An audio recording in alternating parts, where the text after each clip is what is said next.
સિહોરમાં સાગવાડીમાં firing બટની ઘટના. Firing બટમાંથી છૂટેલ ગોળી 18 વર્ષની દીકરીને વાગતા ઈજા.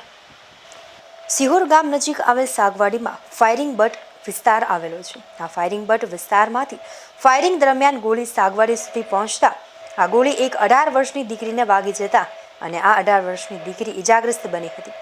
જોકે આ ફાયરિંગ બટ વિસ્તારમાં ફાયરિંગ થતું હોય તે દરમિયાન જાહેરનામું બહાર પાડીને લોકોને સાવચેત પણ રહેવા કહેવામાં આવે છે, પરંતુ આ ફાયરિંગ બટ વિસ્તારમાં ગામની ખૂબ જ નજીક આવેલ હોય ક્યારેક આવી ઘટના પણ બનતી હોય છે. આ ઘટનાને લઈને ગામના લોકો એકઠા થઈ ગયા હતા અને ગામમાં ભયનો માહોલ જોવા મળ્યો હતો.